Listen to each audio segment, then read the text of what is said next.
you have the tools to create the most incredible game ever. Unlike most of history, the tools to create amazing things are basically completely free. You can download a state-of-the-art game engine and art software right now and face no financial or educational barriers on your way to making whatever you want. Whether that's money, the metaverse, Check this out. Wow. So that's pretty neat. or actual art. So, that begs the question,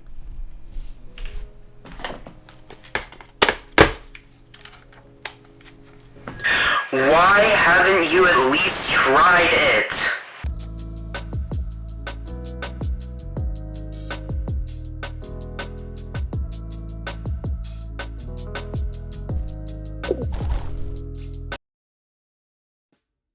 Yeah, you didn't think you'd get called out like that, did you? Yeah, I see you. Because I was you. For years and years before I really got into game dev stuff, I watched, like, a lot of media about it. Which is cool. Please come back. Stay. I'll blow up another Barbie for you. Please come back. Don't leave me. But you should still try it one of these times for, like, a bunch of reasons. Like how, among other things I will get to later, creating games and junk is, like, a lot of fun. But probably not as much fun as you'll have trying out the sponsor of today's video. The earliest creative thing I did before all this stuff was creating stop-motion animations on my 3DS using, like, Play-Doh and garbage. I would cut to some footage of that, but my sister lost it shortly after I lent it to her. Sometime after that, I got really into making Roblox games through the very highly complicated and sophisticated process of grabbing random crap from the toolbox and sticking it together. I would cut to some footage of that, but another one of my sister's factory reset the family computer while I was still actively learning it.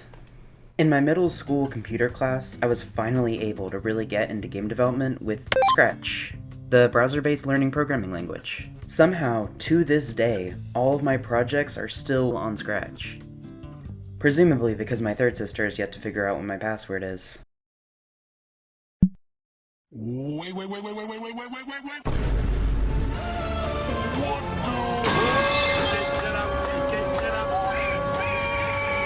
I remember being just so bored of this class for the first couple of weeks because we had to do this boring coding practice thing where we had to make this figure skater make shapes and boring trash like that.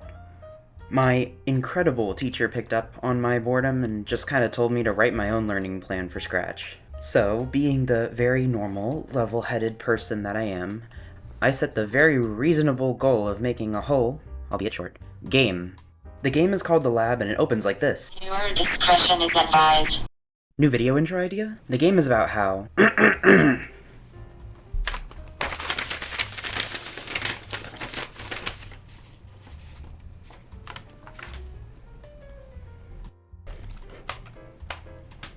one day, while the professor was testing his new technology, when something terrible happened.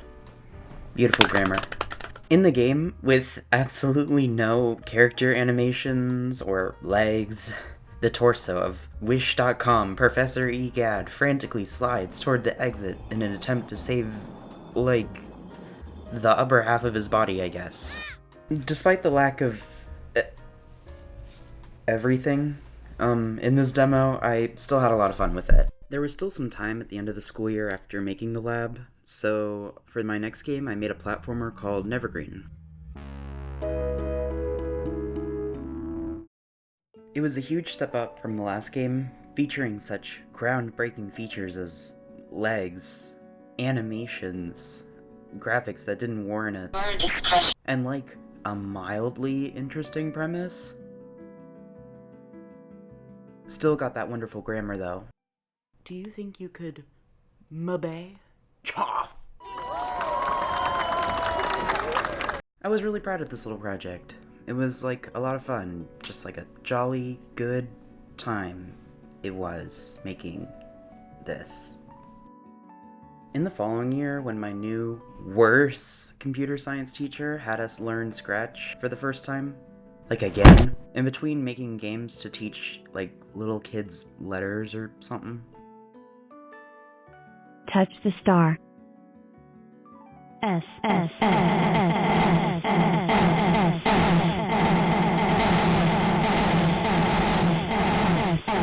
The letter S is for subscribe. I decided to learn how to make a 3D engine in Scratch.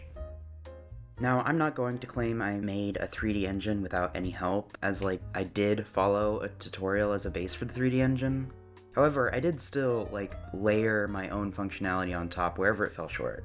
The tutorial utilized the same tool I used in the ice skating project in the previous year, but this time with, the slightly more complicated goal of drawing lines in 3D space with respect to the position and FOV of the camera. The new functionality I layered on top took the engine from being restricted to just lines to creating whole filled-in planes that dynamically switched how many lines were being used to render it based on its distance from the camera, using just a single simple function.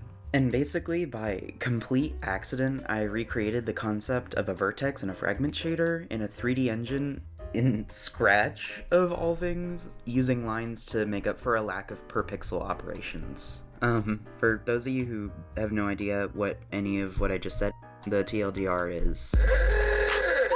I called it Polyfill, and I even made a separate project for other people to remix and make their own games out of it. And then I made my own game using it. It's called the Empire 3D, and in it you fly through a cyber city. I even added post-processing effects that made the buildings fade in as you get closer to them instead of just popping into existence, and even made the ship's wings tilt whenever you move. This was also the first and last game I ever worked on with other people. Because of that, the game even got an original OST composed for it.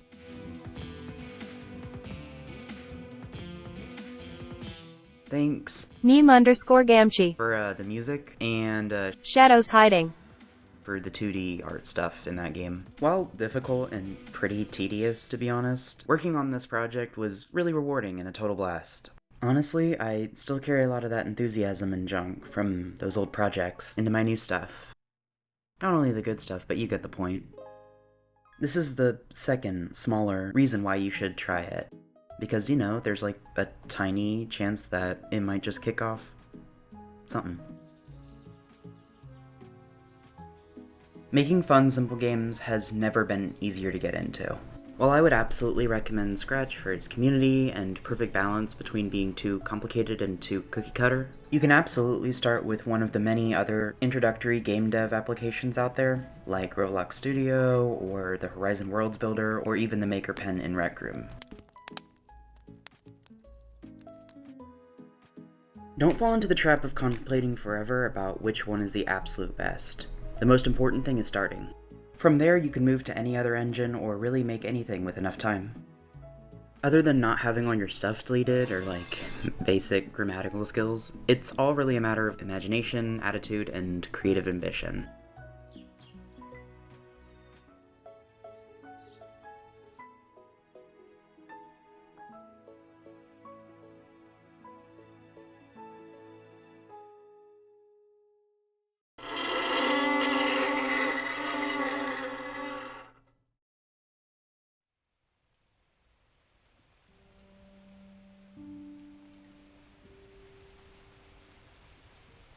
This is kinda lying, isn't it?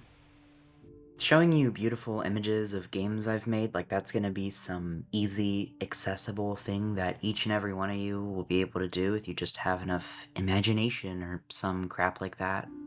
When the reality is, most of what you or I will or have ever made is going to be garbage. Garbage that is bad by every metric, garbage that is unintelligible and weird, and garbage that no one ever interacts with, wants, or cares about. Well, no one except you, right? You know why I said the main reason you should get into game development is for fun? Well, it's because if you get into it for that reason, who cares how bad your garbage is? And also why I hate when humanity looks closely at the I mean, look at all this trash I'm showing you right now. The garbage I made between all those good-looking projects that I actually published and actually showed people. I had tons and tons of these projects, and in them I would just goof off, try things out, experiment, just kinda have fun with it. Sure, they look awful, and no one but me really cared about any of them, but that's okay, because I did. I love my broken little mobile platformer prototype with 8 variables stapled to the screen at all times, and no one can take that away from me, no one! And if you keep at it, and keep doing what you love, maybe someday you will be able to make the most incredible game ever. to you. Hey, the video's done. Thanks for sticking around till the end. Let me know if it made you want to try out, like, creating a game in the comments. I know that I never thought I'd get into game development, but, you know, here I am. So, maybe it will tempt y'all to try it too. Okay, bye.